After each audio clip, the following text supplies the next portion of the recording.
غیر مسلم سے مسلم بنی بہن، اسلام قبول کرنے کے بعد بہن نے کون کون سی مشکلوں کا سامنا، یہاں پر کیسے یقین رکھا جاتا بہن نے دیکھیے کیا خوب بتایا ہے، اللہ کی شان کیا خوب بیان کی ہے بہن نے، اور ویڈیو پورا دیکھیں اور اس کے بعد بہن کو مبارکباد ضرور پیش کریں۔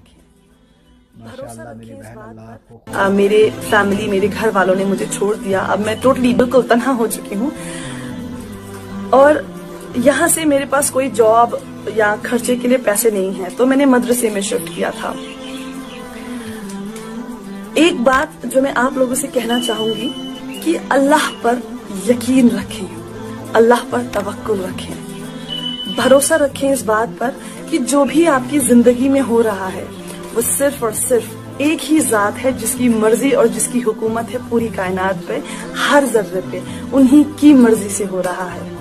جب یہ یقین آپ میں پیدا ہو جائے گا تو جو سختیاں آپ کی زندگی میں آئیں گی نا، وہ سختی بھی اتنی سکون سے بیتے گی کہ اس میں بھی اپنا ہی مزہ، اپنی ہی خوشی ہوگی۔ میرے ساتھ ہوا ہے، جب میرے ساتھ ہو سکتا ہے جو 24 سال ایک غیر مذہب میں تھی اور پھر اسلام میں آئی، جب میرے ساتھ ایسا ہو سکتا ہے تو یقیناً جو پیدا ہوئے ہیں ماشاءاللہ، جن کو وراثت میں دین ملا ہے، آپ کے ساتھ بھی ہوتا ہوگا، اور ہو سکتا بھی ہے اگر نہیں ہوا ہے۔ کمی ہم میں ہے۔ اگر ہم بات کرتے ہیں کہ نہیں، مجھے اکثر لوگ کہتے ہیں کہ پلیز فاطمہ آپ ہمارے لیے دعا کیجئے، میں بولتی ہوں آپ کیوں نہیں دعا کرتے ہیں؟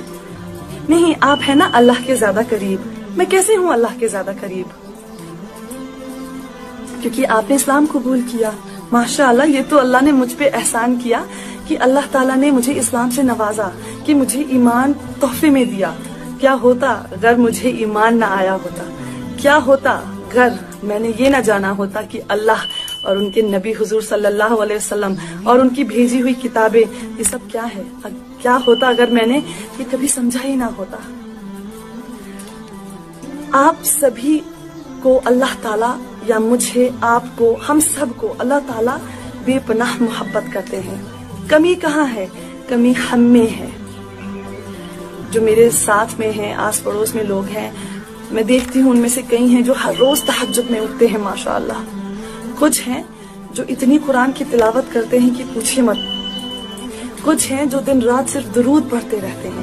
تو جو ہم کرتے ہیں، ہم جو اچھے برے کام کرتے ہیں، ہم میں کمی ہے، ہم میں ڈفرنس آتا ہے، ہم میں اوپر نیچے ہے انسانوں میں۔ اللہ تعالیٰ تو ہم سب سے برابر کی محبت کرتا ہے۔ ہم اگر یہاں سے جائیں گے اللہ کی طرف، اللہ کیوں نہیں آئیں گے ہماری طرف؟ کیوں نہیں ہمیں قبول کریں گے؟ کمی ہم میں ہے۔ ہم دنیا میں ایسا الجھ چکے ہیں اس دنیا کو بنانے میں کہ ہمیں یاد ہی نہیں ہے کہ مر کر اٹھ کر ہمیں جواب دینا ہے۔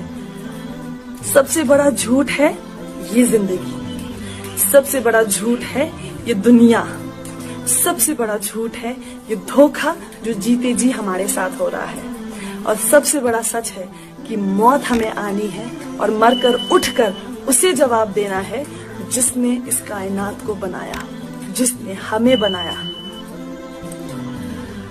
تو چلیے میری کہانی کی طرف۔ جیسا کہ میں آپ کو بتا رہی تھی کہ میرے پاس کام تو کچھ تھا نہیں، مدرسے میں رہنا شروع کیا تھا جہاں پہ غریب اور اناتھ لڑکیاں رہتی تھی۔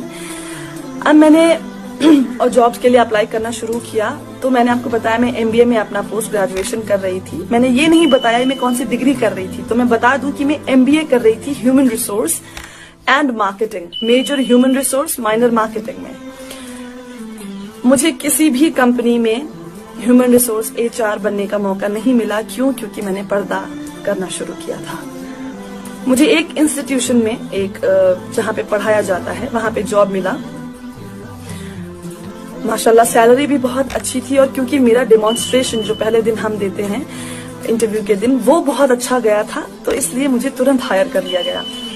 اب 3 دن کے بعد مجھے دوبارہ بلایا گیا آفس میں اور کہا گیا کہ جو آپ کے باقی ساتھی ہیں نا، کلیگز ہیں جو، ان کو آپ کے پہناوے سے بڑی دقت ہے، تو اگر آپ یہ ویل جو آپ کا پردہ ہے آپ ہٹا دیں گی تو آپ آرام سے کام کر سکتی ہیں اور وہ بھی کمفرٹیبل ہو جائیں گے۔ تو لیکن میں نے انہیں سیدھے کہا معاف کیجیے گا، یہ میری زندگی کا اہم حصہ ہے اور چند پیسوں کے لیے میں اسے نہیں ہٹاؤں گی۔ انہوں نے مجھے اسی وقت کام سے نکال دیا۔ میں نکلی وہاں سے، یقین مانیے میں نے اتنا رویا ہے